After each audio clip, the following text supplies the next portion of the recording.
Nigel Farage mocked Prince Harry for painting himself to be a poverty czar at the United Nations General Assembly. Prince Harry condemned a global assault on democracy and freedom around the world in a keynote address to the United Nations General Assembly in New York on Monday, criticizing the rolling back of constitutional rights in the United States. He took aim at the overruling of Roe v. Wade, a landmark decision by the Supreme Court that guaranteed women the right to abortion at the federal level. He also cited lies and disinformation, the horrific war in Ukraine, and the havoc of climate change to make his case in his speech, delivered to an almost empty room. Speaking to GB News viewers, Nigel Farage slammed Prince Harry, saying, "Prince Harry has been to the United Nations today. Goodness only knows why they invite him. But he's been speaking.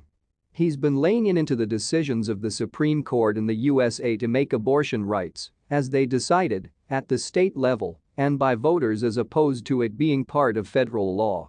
And he's also talked about the attack on democracy in the world, which I think he and his wife mean any candidate in support is anti-democratic."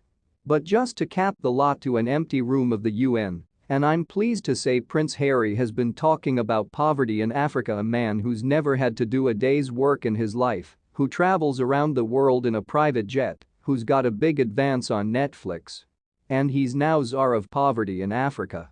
Isn't that just marvelous? Mr. Farage said. During the UN's Nelson Mandela Day commemoration in New York, Prince Harry honored the memory of the former South African president and anti-apartheid activist. He said, "On my wall, and in my heart, every day is an image of my mother and Mandela meeting in Cape Town in 1997. Princess Diana and Nelson Mandela met in Cape Town just months before the Duchess of Cornwall died in a car crash in 1997. When I first looked at the photo, straight away what jumped out was the joy on my mother's face," said Prince Harry. The playfulness, cheekiness, even pure delight to be in communion with another soul so committed to serving humanity. Princess Diana was known for her humanitarian work. During her lifetime, she helped homeless organizations and the National AIDS Trust. Prince Harry has also done his share of humanitarian work. In 2006, he co-founded his Sentebale charity to help vulnerable children in Lesotho, Botswana, and Malawi. The Sentebale charity also played a crucial role in responding to the HIV epidemic as an information source. The Duke of Sussex became president of the African Parks in December 2017. Having visited southern Africa many times, Prince Harry has a deeply held interest in frontline conservation projects that work to protect Africa's natural heritage and wildlife.